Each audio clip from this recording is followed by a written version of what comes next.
ಹಜರತ್ ಸೈಯದ್ ಮಲಂಗ್ ಶಾ ವಲಿ ದರ್ಗಾದಲ್ಲಿ ಪ್ರತಿ ವರ್ಷದಂತೆ ಈ ವರ್ಷವೂ ಕೂಡ ಉರುಸ್ ನಡೀತಾ ಇದೆ.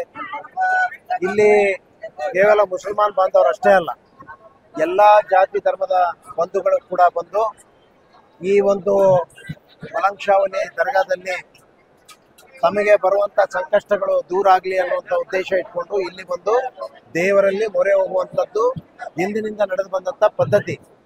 ಬಹುಶಃ ನಾನು ಕೂಡ ಇಲ್ಲಿ ಶಾಸಕನಾಗಿ ಸುಮಾರು 11ನೇ ವರ್ಷ ಇಲ್ಲಿ ಕೂಡ ನಾನು ಪ್ರತಿ ವರ್ಷ ಕೂಡ ಬರೋದ್ರ ಮೂಲಕ ಇಲ್ಲಿ ಬಂದು ಮತ್ತು ಇಲ್ಲಿ ಒಂದು ದೇವರ ಪ್ರಸಾದವನ್ನು ಕೂಡ ಕೊಡುವಂಥದ್ದು, ಅದರಲ್ಲೆಲ್ಲ ಕೂಡ ಭಾಗಿಯಾಗಿ ನಾವೆಲ್ಲ ಕೂಡ ಪ್ರಸಾದವನ್ನು ಸೇವಿಸುವುದ್ರ ಮೂಲಕ ನಾವೆಲ್ಲ ಕೂಡ ಇಲ್ಲಿ ಧನ್ಯರಾಗ್ತೀವಿ ಅನ್ನುವಂಥ ಭಾವನೆ ಇಟ್ಕೊಂಡು ಇಲ್ಲಿ ದೇವರ ಒಂದು ಪ್ರಸಾದವನ್ನು ಸೇವಿಸ್ತಾ ಇದ್ವಿ. ನಿಜಕ್ಕೂ ಇದು ಒಂದು ಬಹಳ ಪವಾಡ ಪವಿತ್ರವಾದಂತಹ ಸ್ಥಳ ಅಂತ ಹೇಳಲಿಕ್ಕೆ ನಾನು ಬಯಸ್ತೀನಿ. ಆ ನಿಟ್ಟಿನಲ್ಲಿ ಈ ಭಾಗದ ಜನರ ಒಂದು ಕಲ್ಯಾಣ ಆಗ್ಲಿ ಅನ್ನುವಂಥದ್ದು ಕೂಡ ಈ ಸಂದರ್ಭದಲ್ಲಿ ನಾನು ಕೇಳ್ಕೊಳ್ತಾ ಇದ್ದೀನಿ.